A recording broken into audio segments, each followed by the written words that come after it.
Dinas Kebudayaan dan Pariwisata Aceh kembali menggelar Festival Tari Kreasi Aceh 2022. Kegiatan digelar selama 2 hari 14 hingga 15 Maret 2022 di Hotel Grand Aceh Syariah Banda Aceh.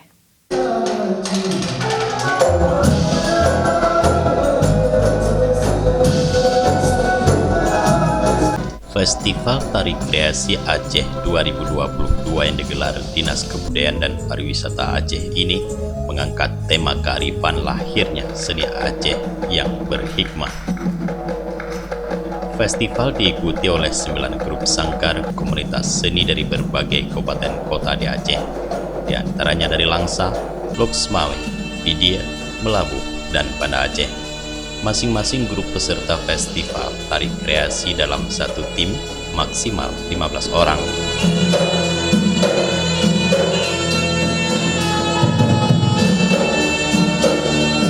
Saat membuka festival, Kepala Bidang Bahasa dan Seni Nur Laila Habjah didampingi Kasih Bahasa Azizar Mansyah menyampaikan, event ini menjadi salah satu media bagi komunitas pekerja seni untuk mencari konsep yang inovatif bagi sejarah perkembangan seni tari dengan tidak melupakan nilai-nilai dasar tari tradisi. Seni Tari Kreasi tahun 2022 ini dengan harapan dan tujuan adalah antara lain untuk mempertemukan para pelaku seni dari sanggar dan komunitas termasuk koreografer dan penata musik agar bisa memperkenalkan karyanya ke publik, dan ini adalah wadah untuk mereka bisa melakukan pencapaian-pencapaian yang lebih baik dalam rangka menunjukkan kreativitas dari masing-masing. Bagi masyarakat Aceh, seni tari merupakan jenis kesenian yang sangat populer dan memiliki fungsi diantaranya sebagai sarana upacara, sebagai hiburan, seni pertunjukan, dan sebagai media pendidikan.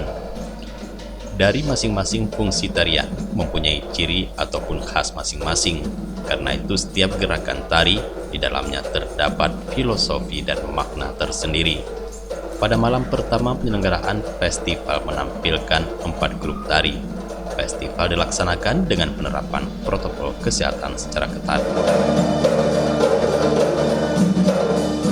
Dari Banda Aceh, Tim Liputan Aceh TV melaporkan.